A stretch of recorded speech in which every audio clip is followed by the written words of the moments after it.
அவர்களை நம்பி கர்த்தர் கொடுத்திருக்கிற திருச்சபையின் ஜனங்களுக்காக எல்லாரும் இணைந்து ஸ்தோத்திரம் செலுத்துவோம். ஸ்தோத்திரம் ஸ்தோத்திரம் ஸ்தோத்திரம் ஸ்தோத்திரம்.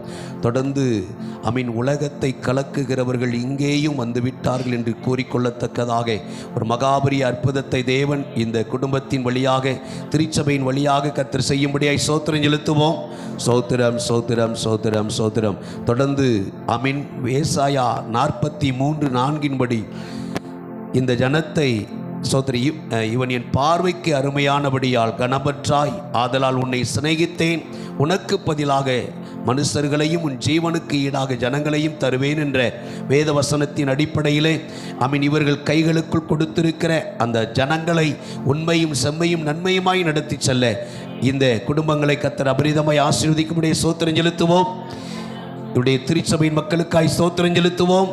கிருபையுள்ள நல்ல இயேசுவே, அருமையான பிரவீன், ஆழ்வின், எட்வின் ஆண்டவரே, உடைய பெற்றோர்கள் யாவரையும் கரத்தில் தருகிறோம். திருச்சபையின் மக்களையும் தருகிறோம். நாம் ஆண்டவரே, நாம் ஒருமித்து அவருடைய நாமத்தை உயர்த்துவோமாக என்ற திருமறையின் வேத வசனங்கள் நிறைவேற்றப்படுத்தப்படட்டும். ஆசீர்வதியும் இயேசுவின் நாமத்தில் ஜெபங்கேளும் பிதாவே. கிருபையுள்ள நல்ல இயேசுவே, உன்னத தேவ ராஜ்ய பணிகளில் இன்னும் எடுத்து நீ பயன்படுத்தும். ஆசீர்வதியும்.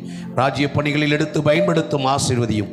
ராஜ்ய பணிகளில் எடுத்து பயன்படுத்தும். ஆசீர்வதியும். இயேசுவின் நாமத்தில் பிதாவே, ஆமென். அல்லேலூயா, அல்லேலூயா. கர்த்தர் தாமே ஆசீர்வதிப்பாராக.